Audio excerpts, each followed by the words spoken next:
threat, but their path in proximity to sensitive DoD sites and the altitude that they were flying could be a hazard to civilian aviation and thus raised concern. An F-16 shot down the object, which was flying at about 20,000 feet over Michigan after it was detected Sunday morning. There are no indications of any civilians hurt. This was the fourth object shot down by the U.S. military over the past week. President Biden is set to travel to Poland later this month. The White House says he'll deliver remarks ahead of the one-year anniversary of Russia's invasion of Ukraine. Biden will visit Poland, which borders Ukraine, February 20th through the 22nd. I'm Chris Coraggio, NBC News Radio. You're listening to the Inland Talk Express, 1050 AM and 106.5 FM, KCAA Loma Linda. You guys are watching us live, and there's a black screen. It's because we're watching the Super Bowl. It's in the background, so we gotta be up to date with everything. But so today we got three guests. One of them drove all the way from Arizona, right? Steven, yes? Yes. And then the other two, they're actually here locally. Cassie and Brad, a.k.a. Nails. That's a whole nother story. Yeah. So we have a whole hour with you guys, and I want to thank you guys for coming out. We have a really remarkable story within itself, and we kind of want to dive into it and, the aftermath and everything that goes along with it. So without further ado, I want to introduce everyone here. We have Brad, right? Yep. Brad is the husband of Cassie. Hello. And then Steve, right? Correct. And Steve, why are you here? Why did you come down? I am a retired police officer that happened to be involved with Cassie during this event. Okay. And Cassie, you are the main star tonight. I hope you're not too nervous to tell your story. I'm doing all right. But for everyone who doesn't know the story, we're gonna have I want to have two different storylines. The story of Cassie's, and then the story of Steve's about when he arrived on scene. But if anyone doesn't know what happened, we'll have Cassie just give a quick recap of what happened back then. All right, so it was July of 1987. I was 6 years old, and my mom made some unwise choices one night. She went through the house, and she shot my father, she shot me, my twin brothers, and then killed herself. I was then in the house for almost 2 days before Steve arrived on scene because the neighbor and my uncle called 911 from seeing what happened. Okay, and this happened in Monte Vista, right? Montclair. And then you got transferred to Loma Linda? Correct. And when did this happen? 1987. 1987. Okay. And Steve, what was your what were you doing? Were you patrolling around that time, or what happened? I was a 4-year patrolman at the time, and I was dispatched to her house to investigate just a welfare check.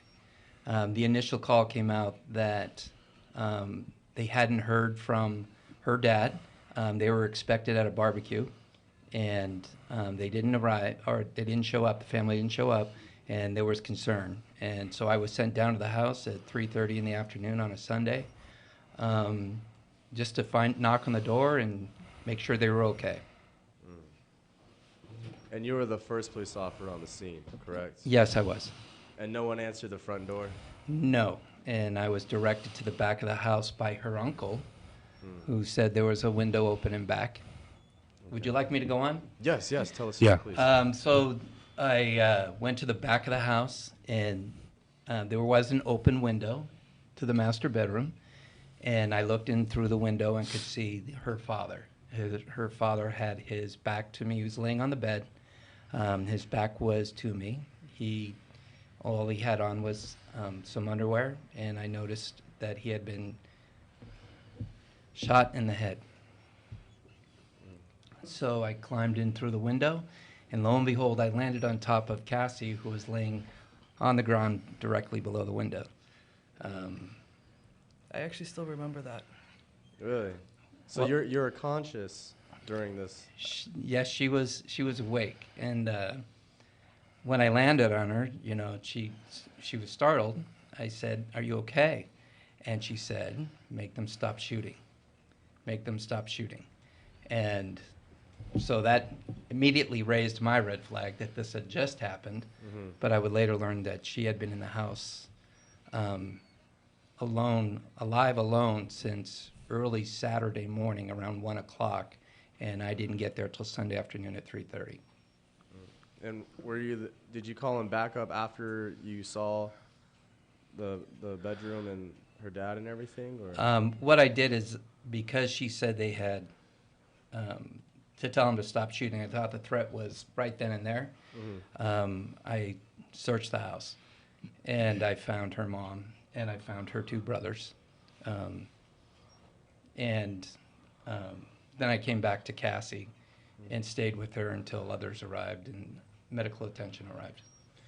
In the article, Cassie, it says that it was like a bad dream to you. Yes. I disassociated during the event, and it's probably what helped me stay alive was not realizing this was reality. It was a nightmare that was just going on at the time. So. Do you have any, like, do you remember like the pain or any of it? I remember a lot of gory, sordid details. Yeah. Yeah, my mom actually killed herself in front of me, and I got that memory back a few years ago. That was a really hard one. I remember the muzzle flash when she shot me. I remember being told by instinct, or whatever you want to call it, to lay down on the floor to stop the bleeding and put a towel on the entrance wound because it was a through and through. And grab a towel, stop making a mess, clean up the mess, and just lay there and rest. Wow. By the time I remembered to call 911, I was too weak to get to the phone. And you were 6 years old when that happened. Correct. Wow, that's crazy. And so it took a day or 2 before anyone came to check on the house? No one noticed us that we were missing until Sunday afternoon. Like Saturday's newspaper hadn't been picked up. A household with 3 kids in the 80s, the kids were always outside screaming and running around. Right. No one had seen us, so they were getting concerned. Okay. And so, who took care of you after? My maternal grandparents gained custody of me as soon as I got to the hospital. And after a 6-year custody battle, they ended up winning. Oh, okay. Cool. And how long did it take for your wound to heal? The actual physical wound? Yes, the physical. Because the mental wound's still healing. Yeah. The physical wound, I was in the hospital for about a week, and then I had aftercare for about another 2 weeks, I believe. And then it was so about that time was when I didn't have to keep bandages on it, and right. Actually the original scar looked like a grasshopper and earned me a nickname for a while, but Okay. That's cool. And then the relationship between you and Steve, obviously it's long lasting. Steve, were you always there checking up on her as soon as she's okay, or? Well, initially, we weren't allowed to see her. And so it was one of those scenes that you can never unsee. Yeah. And so it had a very powerful effect on me. And Cassie was always in my thoughts and in my prayers. And it wasn't until, 18 years later, where she came into the station wanting to know what had happened. And so when she came in, they told me she was here, and I walked into the office and immediately recognized her eyes. I remember her eyes so distinctly from our interaction that day. And again, the story was my involvement was so impactful on me that we immediately became connected. We went back to the home together. The family that had moved in was extremely gracious. And when I explained she wanted to come back in, they said absolutely. And they invited us back in, and Cassie and I walked through the scene together. And I pointed out to where I had found her mom and her brothers, one in the hallway and one in his bedroom. And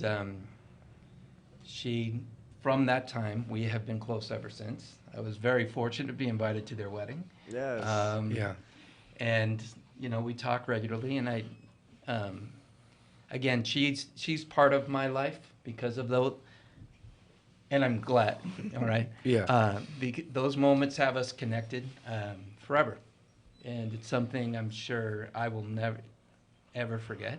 I do share it regularly. My family is fully aware of Cassie and everybody else, and my wife and I, again, we're at her wedding. So the friendships that has bonded since then, and her marriage with Brad, it's been amazing to watch her strength and her fight. She is quite the survivor, and she has an amazing story to share. And I'm just kind of the side part of this. But I can tell you, other than Brad, I'm her biggest fan. Knowing what she's had to endure, and then to watch her continue to grow and fight, at times to get through one day at a time. Every year the anniversary shows up, and it...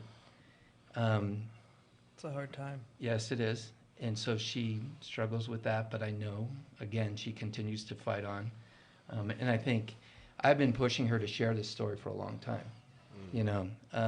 Again, being a police officer for 25 years after that moment, you come into contact with an awful lot of victims. And the example she shows for survival, after the fact, and forgiveness as well. Yes, I have forgiven my mom for her actions, especially since I've learned more of the motivation behind it. So the forgiveness that she shows, and just her overall strength. And again, she's quite an example for everyone to see. Even if she won't admit it. So, speaking of forgiveness, how long did that take for you to forgive your mother? Honestly, it took probably 20 years for me to be able to forgive her. If not, give or take a few years, as it were. But it was really difficult because I was so angry. Right. I spent most of my life just in anger. Anyone, everything, angry. And eventually I started learning more about what was going on that, kids don't see from their parents.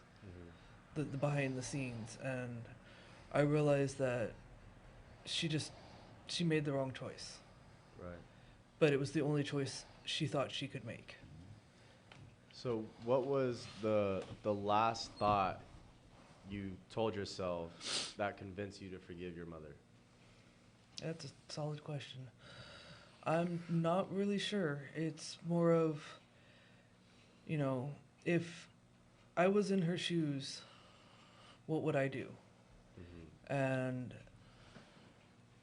there's times in my life I would have done exactly like her.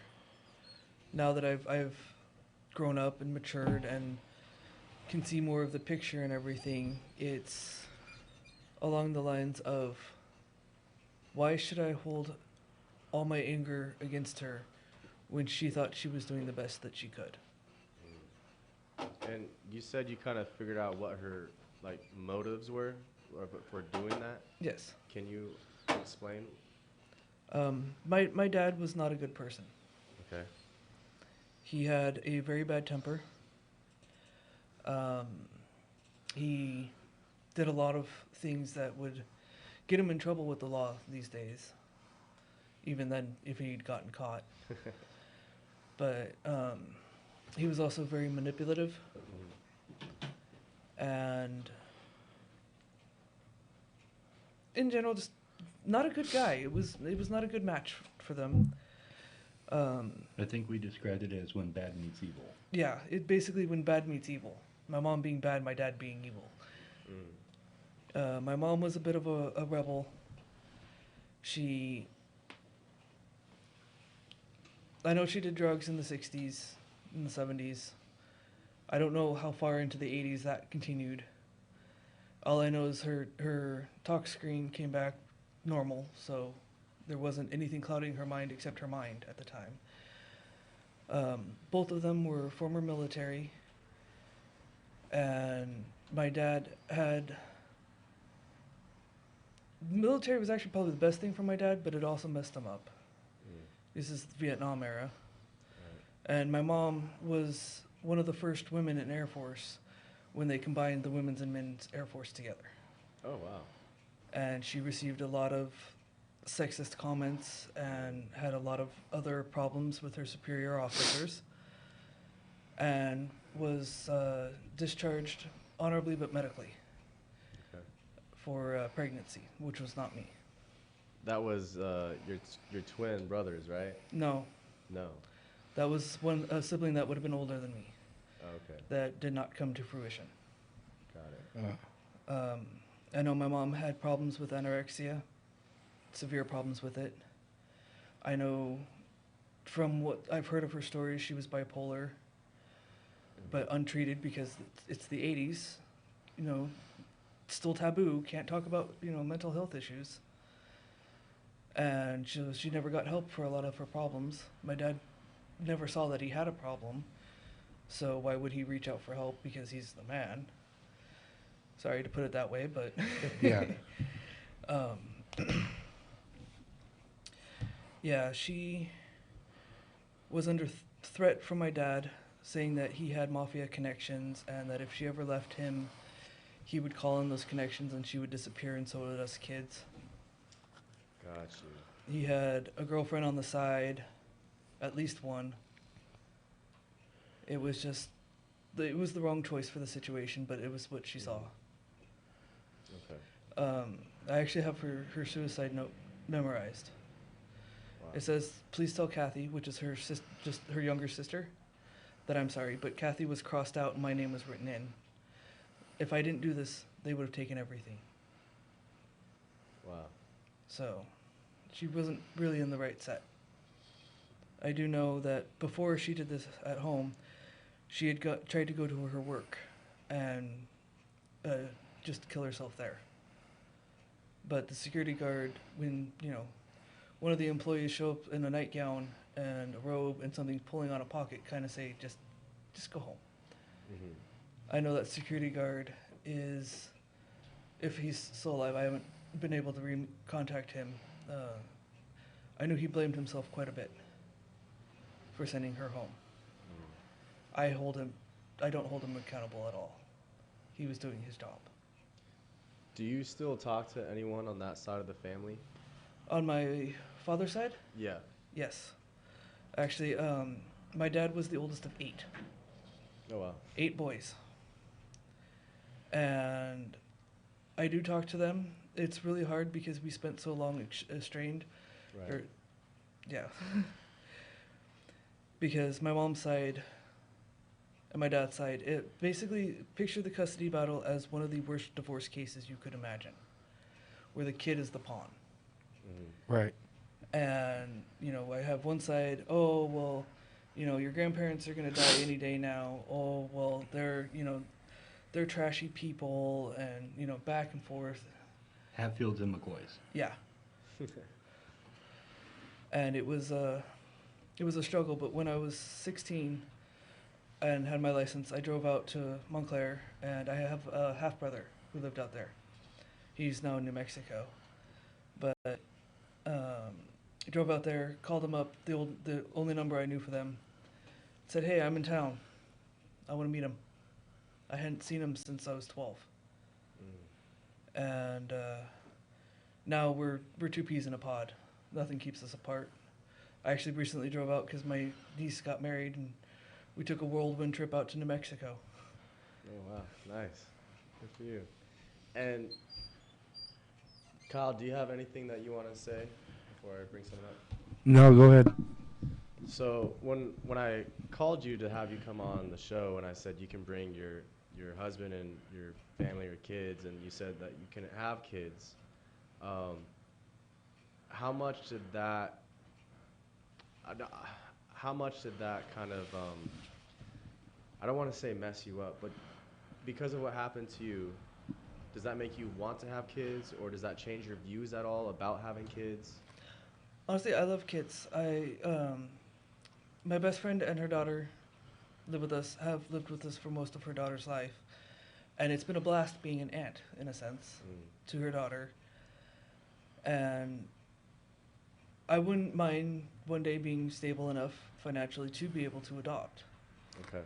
Thankfully, Brad here understood when the final decree came in about 10 years ago that the scar tissue was too much. The doctors are afraid because I have scar tissue that runs from my right hip to my first connected rib on the right side. So the whole length of the torso. And they're too afraid that I would die in the process. The scar tissue was bad enough that it caused her gallbladder to fail. Got it. That's crazy. And so you met Brad when? How long? I met Brad online. Okay. And at the time, he was living up in Yosemite. And he invited me, out on the outskirts of Yosemite. He invited me up as, just casual, let's hang out. There was no romantic interest at the time. Let's just hang out, go to Yosemite, and, I'll show you the areas that tourists don't go. I believe the exact words there were, I'll show you Yosemite like only a local can. Yes. Smooth. That's the truth. Locals know a lot more about Yosemite than what an average person can get to. Yeah. So I went up there and got lost trying to find this small town of 115 people. Finally got there, saw him. We were up talking all night, got some rest. The next day went into the park and had a blast. It was, I think I put it, the most romantic non-date I'd ever been on. I ripped my pants. There we go. So yeah, we ended up sitting down for a while, letting tourist traffic die down, and I got stuck on a rock when it had died down enough for us to go. And I stood straight up, and I couldn't get off this rock. It was about, maybe 1.5 feet, 2 foot off the ground. Yeah.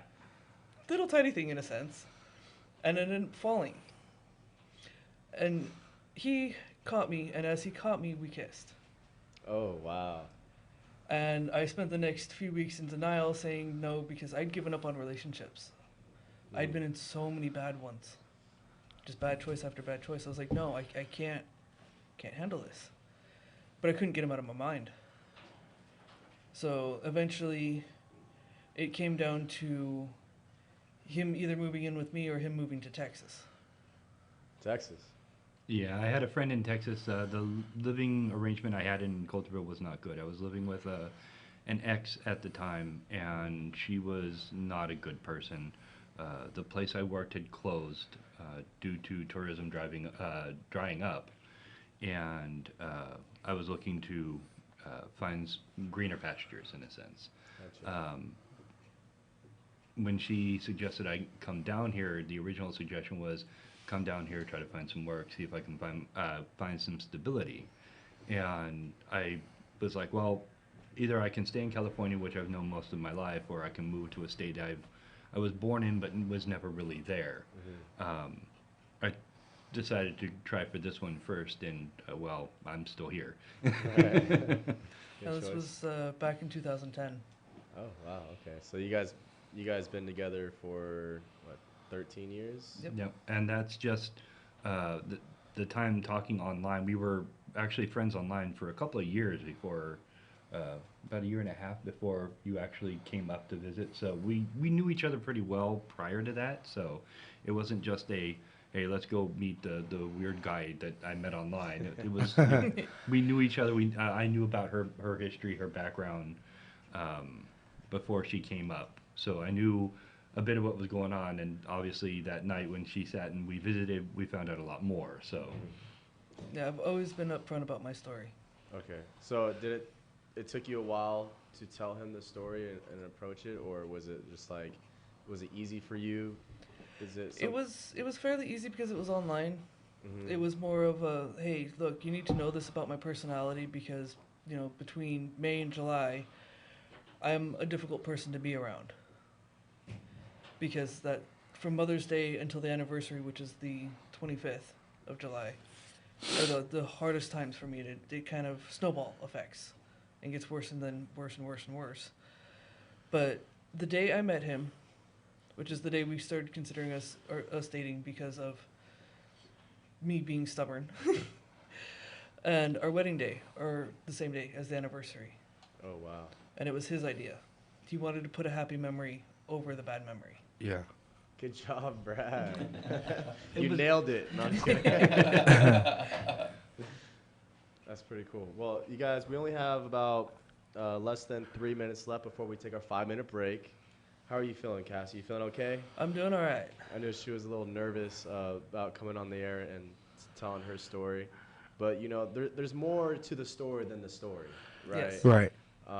And especially since it happened to you at such a young age, it affects the rest of your life, you know? And That it so, has. I mean, you got the two best people here, your husband and were you a sheriff at the time, or what was your ranking? No, I was a policeman. Oh, just a police officer. Okay, cool. But don't say just a police Sorry. officer. Come on, Sam. Not just Yeah, police I had 4 years on the job. 4 years on the I was job. 25 at the time. And for you, Steve, was that the first time you witnessed something like that on the job? It wasn't the first death at all, but it was the first multiple casualty. And it was for me, it was seeing her and her brothers in the state that they were in. The trauma inflicted on the kids is what stuck with me. And then the emotional part of, all those lost dreams for those little kids. And my hopes that Cassie was going to be okay. So, it wasn't the first traumatic event, but it was the most at the time. Okay. And it was the first multi-casualty one. Okay. And did you have to wait until, like you said that you guys weren't able to meet at all. How long did that take, or what was the protocol of that? It was a choice, I believe, made by Cassie's family. And so when she was old enough to make her own choices is when she started on, as you can tell, she's been on her own mission to discover as much about not only the event, but the events leading up to the event as she possibly could. A lot of these things I wasn't aware of, at the time, and even, it wasn't until much later when Cassie and I would start talking more often about things, when she would start sharing these things with me. But she was her own investigator, As she got older, and she took it upon herself to, this was going to be her way to survive and her way to handle what had happened to her and to move forward. So she took it upon herself to go get it, and this is what she's come up with so far. Awesome. Proud of her. And she's still digging. Yes. Yeah. Still digging. I like to hear that. All right, you guys, we're going to be taking a quick 5-minute break, but when we come back, we're going to continue talking to Cassie, Brad, her husband, and Steve, the police officer that showed up to the scene. Guys, just stick around, and we'll be back right after this. We kind of cleared this off, so I got to find my show here. We are Yeah, we're still on. still on. Just Sam taking his time. There we go. All right, guys. We'll be back in 5 minutes. Sunshine on my Sunday best. KCAA Radio, Loma Linda, where no listener is ever left behind. Be safe. Be ADT safe. ADT alarms will help you make your world a better place. Be baby safe. Be home safe. Be business safe. So protect yourself with ADT. And Safe Streets, your local authorized provider. And now, through the end of next month, Safe Streets ADT has a special plan to help you accomplish your safety with all free equipment and low-cost monthly fees. From door and motion sensors to glass shatter alarms, cameras, along with alarms that just don't fail, ADT can help you be safe all through the day and all through the night. Go to BADTSafe.com. That's BADTSafe.com and click on the special button with the code ADT Radio and save. Or text Gabriel Varner at 330-999-0279 to get all your free ADT equipment with low-cost monthly monitoring. Do it now, because there's no better time to be safe with ADT. That's BADTsafe.com.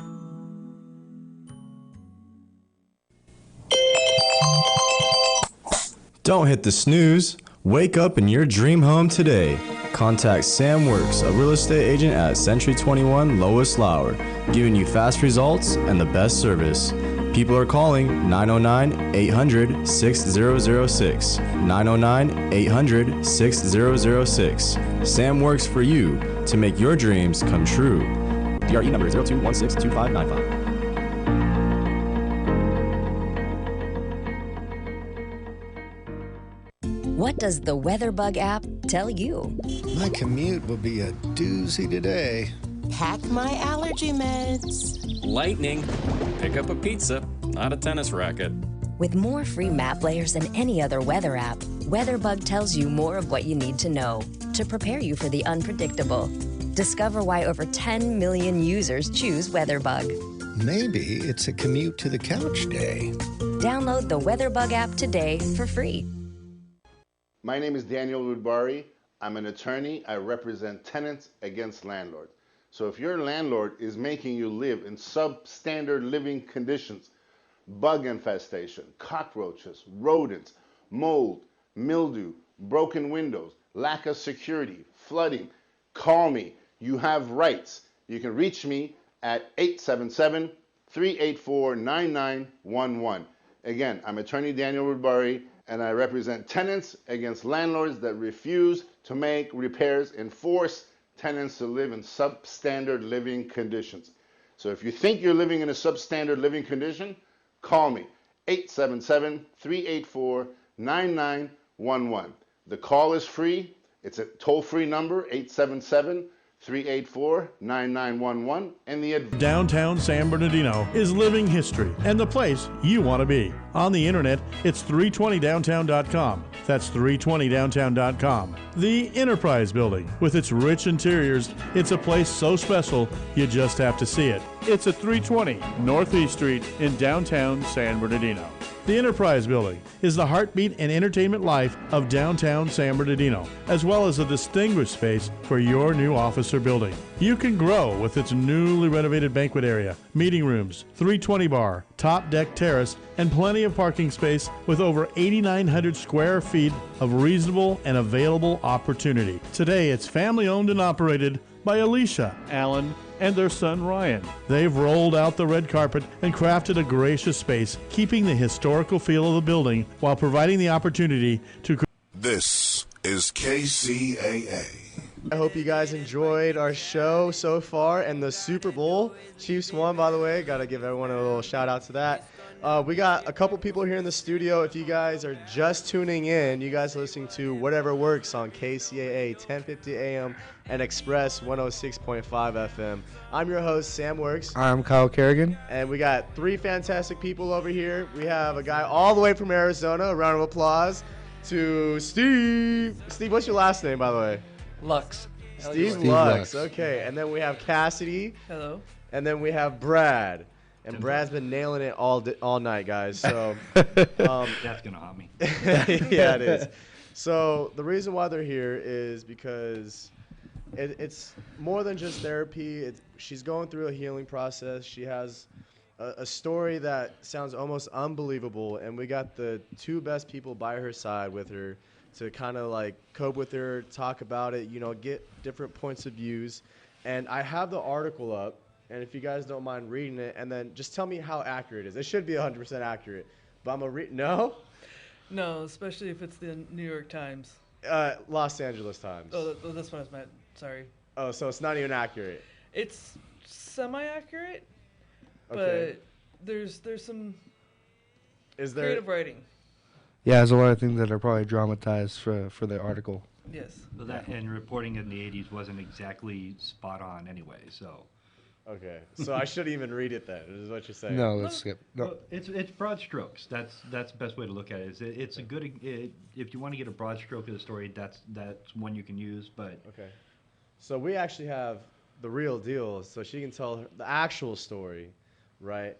And after you tell your story, because I know we kind of just vaguely just brought it out, I kind of want to go into your whole experience through it, as well as after you're done telling the story, your healing process. I know you said you're still going through the healing process, and I kind of want to know how you're handling that, what you're doing in order to find healing and answers with everything that you got going on.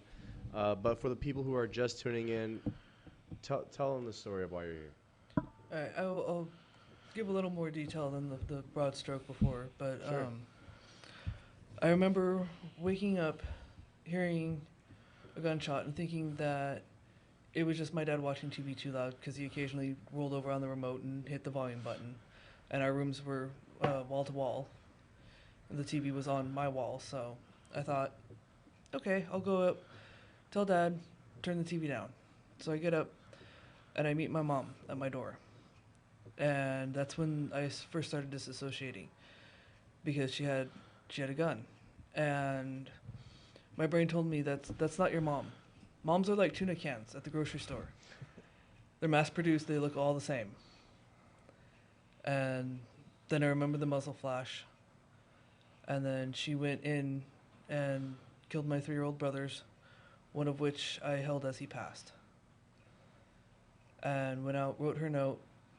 I had followed her in to my brother's, and like I said, I held him as he passed. And I saw her walking back down the hallway, and I followed her. And that's when she took her own life. I then have a bit of a blackout period. It comes and goes in sections. But I remember I started walking at the one end of the hall, and by the time I got to the end of the wall, or the hallway, I was crawling. And my brain said, hey, go into the bathroom, you're going to make a mess. Mom spilt water all over the floor. Go in the bathroom, you're going to make a mess. Don't want to get them upset. So I spent quite some time there, between the bathtub, sitting on the toilet, just trying to keep everything, contained. And then I crawled up to try to wake up my dad, because my brain didn't see what was going on. And I tried to wake him up, and I couldn't, and I passed out there for a while. And then, like I said earlier, I had a voice saying, hey, go put a towel down, lay down on the towel, grab another towel, put on top of it, and, put pressure on it. It'll feel better. I don't remember the pain precisely, but I do remember that. Before I was even out of the hospital, I had a court-appointed therapist, I'm sorry, my brain's a little hiccupy. And I was with him for quite a long time. But he was a child psychologist, and eventually I became a young adult, and I went through a few bad therapists, and now I'm with an amazing, amazing therapist who, he knows when to push me to, work on the healing process, and he knows when to say, okay, why don't you take a step back? And he's been helping me sort information for the book I've been working on, which is, it's a slow process, but it's coming along. And really, he's helped me do the most healing as an adult. And what is the process of healing? What does he have you do? Well, a lot of it right now that we've been working on recently is learning how to emotionally react appropriately. Because I was shunted. I have severe PTSD. I have bipolar. I have anxiety problems. And he's teaching me, okay, so the person cut you off on driving. Normal reaction is to be, oh, okay, fine.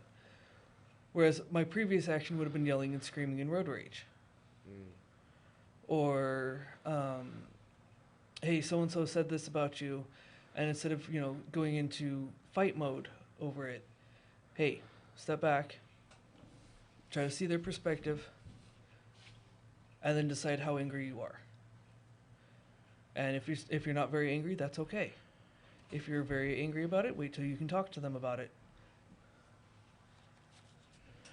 Let's talk about a little bit about the the voice that was going through your head that you were talking about, did you kind of think about it more, like where that voice was coming from, or because it sounded like it was keeping you alive? Yes, it was keeping me alive.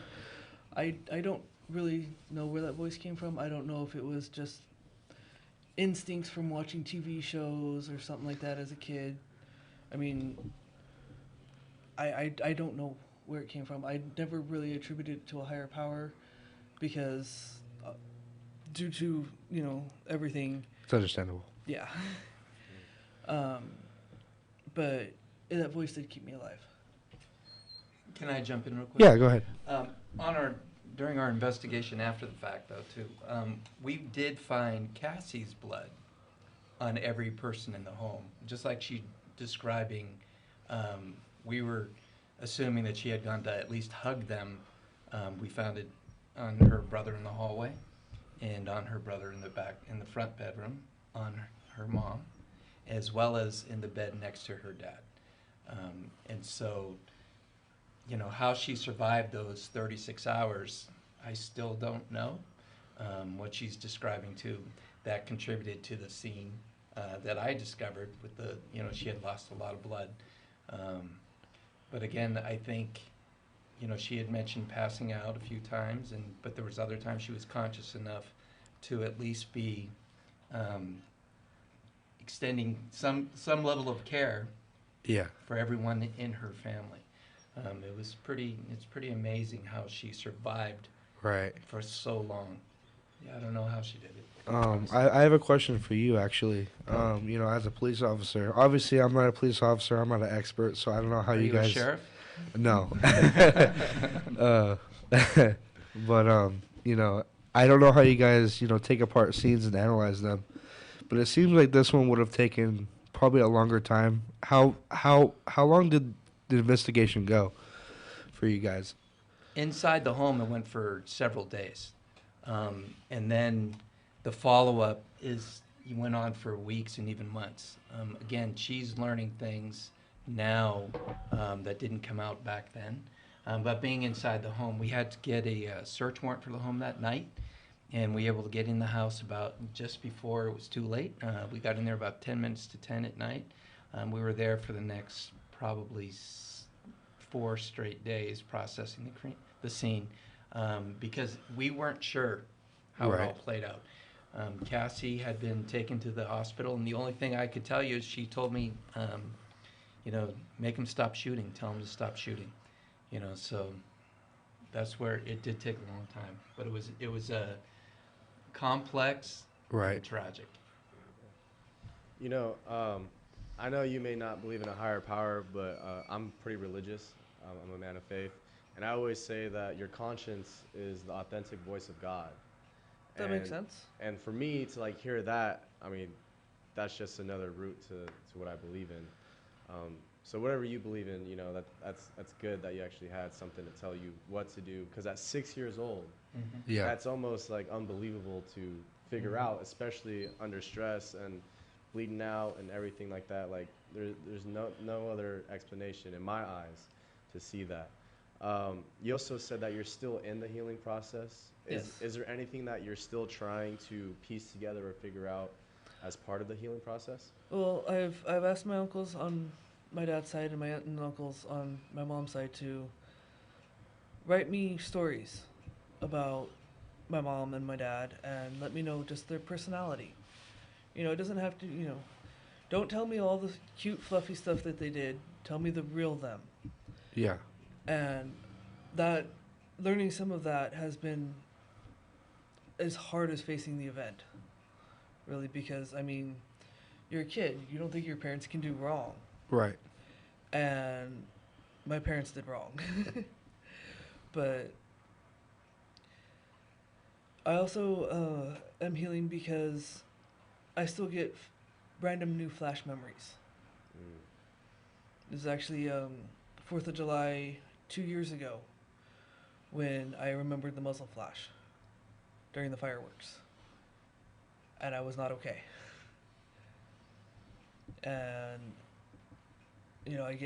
I'll get new memories that surface that I know I can trust because of them falling into the timeline through the police reports that I've read and the rest of the memories I already have. Some of them I intentionally try to shove back down into the vault, for lack of a better place to call it, because they're just too hard to deal with. Right. And how does Brad help you out with the healing process? How do you cope with it? I know it's something that you never experienced, as far as I know. Every life is different, but like, how difficult is it? How difficult is it for you two to really go through this together? Honestly, it's not that difficult at all. A lot of it is down to the fact that we communicate really efficiently. That's one thing we've always had in our relationship, is we talk about everything.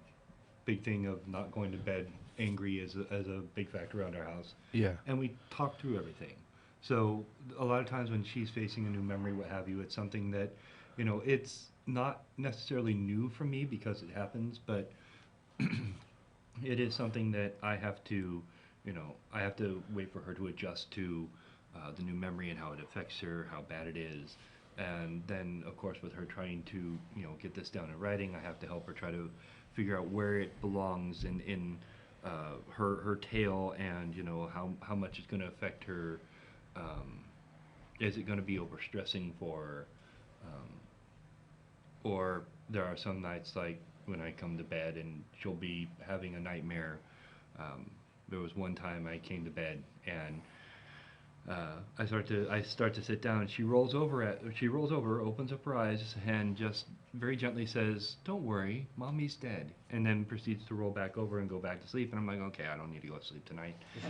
But for the most part, and I told her about it the next day. She didn't remember it. She didn't remember a thing. But normally, it's just a matter of knowing where I can try to help her and where I have to let her walk her own path. Okay. Look, guys, we only got about 5 more minutes. I want to make sure that everyone gets a turn of saying what they wanted to say here on the show. Cassie, I'll let you go first. I mean, you are the star of the show. Is there anything that you want to say to the public before we take off? The best advice I can give is don't give in to the anger. Don't give in to it. It has a ripple effect, whether you see it or not. Okay, I like that. And for you, Brad? I have not a whole lot of thoughts at the moment. You know what? I'm gonna steal your shine. I'm gonna say communication. Yes. I think communication is very important, and I think it's key in relationships. And when you brought it up, I was like, you nailed it again. It's a key in everything. If everyone communicated better, attempted to look at any perspective that they can and try to figure out where it's best fit, I think we'd end up with a lot less angry people in this world. Okay. And then for you, Steve. For those of you who have had to endure, this type of, or be the victim of anything, please know you're not alone. And I just want to say something to all the police officers out there, sheriffs as well, firemen and everybody else who are responding to all of these mass casualty incidents. Talk to each other, seek help. It's a long career. And there's plenty of us out here that'll be there to listen to you, so you're not alone either. So if we can all, like you're saying, hanging this together, we'll be all right. There you go. And okay, so we got 2 minutes. I have a quick question. You're now a teacher, right? Yes. What made you transition from a police officer to a teacher? Well, I teach criminal justice, and what really got me involved is that I also work in the prison system. And watching how education transformed lives inside the prison, I go, this is where I need to be. It's a very positive. It's now a very positive environment rather than the traumatic environment that I used to be in with Cassie. Now it's a lot of positiveness. Awesome. So I really enjoy it. And you said you bring Cassie in to talk about her story during your class? Yeah, what we've done is we've done it on Zoom, and I wanted them to see Cassie as a real person. Right. I can share some of these stories, but having her tell her story was very impactful for all of them. Right. And now that we're back in person, I'll get her inside the classroom in person. Awesome. I like that. You're going to have to drive all the way. Where is Chafee, by the way? That's the school you go to. Yeah. Is that in Arizona? Or? No, it's here. Oh, okay. Yeah, I was just in Arizona. Oh, okay, cool. Awesome. All right, you guys. Well, thank you, Cassie and Brad and Steve for coming out here. I really appreciate it. Kyle, hey, everyone loves Kyle. You guys listen to Whatever Works on KCAA. Stay safe, have fun, happy Sunday, and we'll be here next week for you. Don't guys, drink right? and drive, please.